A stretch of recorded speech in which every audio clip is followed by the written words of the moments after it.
سلام بچه ها. در این پست که خواهش میکنم خیلی خوب بهش توجه بکنید، میخوام با زبان ساده رفتار دالای یه طرفه دو طرفه رو بگم، باهاشون آشنا بشیم. بعد آنچه که تو این پست یاد میگیریم میریم داخل یه پست دیگه به طور اجرایی و خیلی اختصاصی میبریم در قالب سقف‌های کامپوزیت و در واقع کرمیت و تیرچه بلوک، ببینیم این چیزایی که یاد گرفتیم اونجا کاراییش به چه صورت هست. دال یک طرفه به طور کلی دالیه که در واقع دال ما تکیهگاهش روی دو تا تیر باشه، دو تا تیر مقابل هم. خب وقتی روی دو تا تیر نشسته یا روی دو تا دیوار نشسته، خب این بار این سقف چاره ای نداره غیر از این که نصفش بشینه روی این دیوار، نصفش روی این دیوار. یعنی این علامتی که اینجا گذاشته یعنی در این جهت، در این سمت و سو توزیع بار داره در همین یک جهت و بهش میگن دال یک طرفه. حالا اگه این دیوارا مثلا اینجا بودن، اون وقت این توزیع بار به صورت افقی میشد. پس دال یک طرفه یعنی دو تا دیوار داشته باشیم، پیرامون دال که چهار طرفه ما دو تا دیوار داشته باشیم، بارها در یک سمت و سو بشینن روی این دو تا دیوار مقابل هم دیگه. حالا اگر اینجا شکلش رو بهتر میبینیم، ببینید ترانسفر آف لود نوشته، ساپورتینگ بیم میشه اینها یا اوروال، اینها میشن که در واقع بار روی اینها نشیمن داره، همون چیزی که بالا گفتیم. حالا این یه خورده جزئی تر آورده. در مورد دالهای دو طرفه خب طبیعتاً برعکس اون میشه دیگه، یعنی کاملتر از اون میشه. یعنی حالا ما 4 تا تیر محیطی داریم، هم این دوتا میتونن بار بگیرن هم دوتای مقابل، یعنی هم در این جهت بار میتونه بشینه هم در این جهت.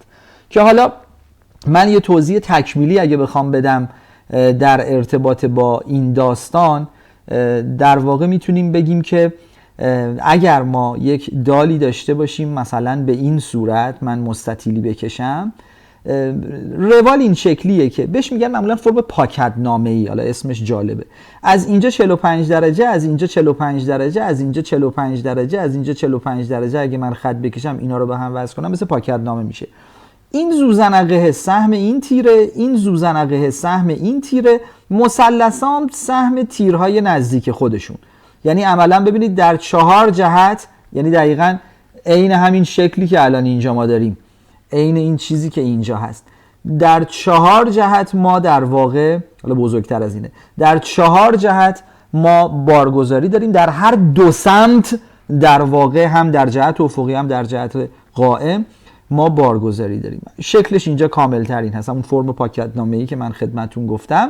و عرض شود به خدمت شما که میبینیم که این مثلث سهم این تیر، این مثلث سهم این تیر، زوزنقه هم که به اینها تعلق میره. پس توی 2A اسلب یا در واقع دالهای دو طرفه لود دیستریبیوشن پترن یا الگوی توزیع بار این شکلیه که میبینیم. پس رفتار یک طرفه دو طرفه تا الان تو ذهن شما اینجوریه، اگه 2 تا تیر داشتیم روبروی هم یک طرفه، اگه 4 تا تیر داشتیم دو طرفه. خب کلیتش درسته، اما چیزی که مهمه و اتفاقا باشم زیاد کار داریم، دالهایی هستن که 4 تا تیر دارن. خدچینا رو میبینید 4 تا تیر داره، خب ولی یه اتفاقی میفته، خیلی مستطیله. یعنی چی خیلی مستطیله؟ خیلی کشیده است.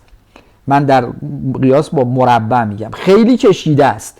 یعنی مثلا این البیه بزرگتر از 2 برابر الیه. ببین البی به الیه بزرگتر از 2 شده. خب چه اتفاقی میفته؟ خب مگه 4 تا تیر نگفتی اگر داشته باشه همش بار میگیرن، رفتار دو طرفه؟ اوکی، ولی اینجا یه اتفاق دیگه میفته. بذار اغراق‌آمیز بکشم. مثلا تو فرض کن یه مستطیلی داری خیلی بزرگه، خب یعنی مثلا اگر این ضلع 2 متره، 2 برابرش میشه چقدر؟ 4 متر. بیشتر از 4 متر ضلع دیگه، مثلا ضلع دیگه 8 متره. خب بعد زمانی که 45 درجه 45 درجه میخوای الگوی بارگذاری رو ترسیم بکنی و بعد این پاکت نامه رو ترسیم میکنی، بعد میبینی این 2 تا مثلث ها خیلی کوچیک شدن. یعنی چی؟ یعنی این تیرها، این 2 تا تیرها جزء کوچکی از بار رو میگیرن. عملا همه این بارها میشه این 2 تا زوزنقه و به این تیرها میرسه. یعنی در واقع بار ترجیح میده مسیر کوتاه‌تر رو انتخاب کنه و روی 2 تا تیر بلندتر بشینه. پس یه نکته، اگر 4 تا تیر 4 طرف بود ولی LB به LA بزرگتر از 2 بود، یعنی مستطیل کشیده بود، بازم رفتار چیه؟ یک طرف است. رفتار یک طرفه، رفتار دو طرفه رو یاد گرفتیم. یه نگاهی به دفلکشناش هم بندازیم. ببین وان وی اسلب یا در واقع دالهای یک طرفه نه که در یک جهت فقط بارگذاری دارن، در یک جهت هم فقط خم میشن. یعنی چی؟ یعنی تقعرشون نیم لوله است، نیم استوانه است، مثل یک ورق کاغذ که از وسط خمش میکنی.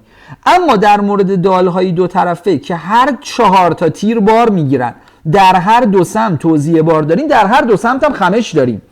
ببینید رفتار اینو مقایسه بکنید، دفلکشن، تغییر شکل این دوتا دال با هم ببینید. اینجا نیم استوانه است، اما اینجا تقعر مثل یک کاسه است، گود شده. پس این مهمه ها. در تو وی اسلب یا دالهای دو طرفه تقعر کاسه‌ایه، ولی در وان وی اسلب تقعر به شکل نیم استوانه است. همین داستان رو حالا که تا اینجا گفتیم بذارید این رو هم بگم. در دالهای یک طرفه یا وان وی اسلب reinforcement details این شکلی میشه که نه که در یک جهت تقعر نیم لوله‌ای داشتیم در یک جهت خم میشد، مین بارهامون هم فقط این شکلی هن، در این جهتن. در جهت دیگه معمولا آرماتورگذاری حرارتی داریم. ولی در دالهای دو طرفه در تو وی اسلب reinforcement details در واقع هم اینا و هم اینا مین بار هستن. ولی خیلی این مهم نیست، اما چون تا اینجا گفته بودم گفتم این رو هم اضافه کنم. حالا که یاد گرفتیم یک طرفه چیه، دو طرفه چیه، مستطیلایی کشیده با وجودی که 4 تا تیر محیطی هم دارن بازن یک طرفه هستن، رفتار، دفلکشن، خمش به چه صورت هست، حالا همه این حرفا رو بیا ببریم در قالب اجرا. من مخصوصا یه عکس اجرایی انتخاب کردم که تو ببینی که در سقف کامپوزیت ما مستطیل‌های خیلی مستطیل داریم.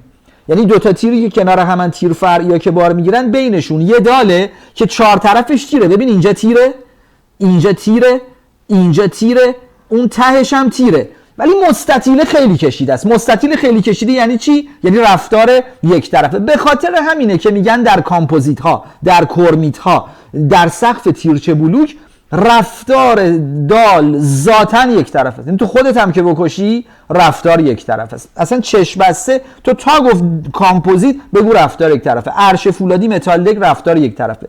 چرا؟ چون همشون سیستمشون این شکلیه. تیر فرعی دارن، مستطیل های کشیده بار رو این تیرا میگیرن میذارن رو تیرای اصلی که حالا تو پست دوم بیشتر راجع بهش صحبت میکنیم. تفاوت سقف‌های کامپوزیت تیرچه بلوک رو میگم. یعنی چی؟ بذار بهتر بگم. یعنی الان این شکل رو اگر نگاه بکنی، من یه دونه از این مستطیلای کشیده رو که بگیرم اینه. ببین بار رو اومده در جهت کوتاه‌تر منتقل میکنه، اینها بار میگیرن. پس تا اینجای این پست اول خب کارش داریم هنوز.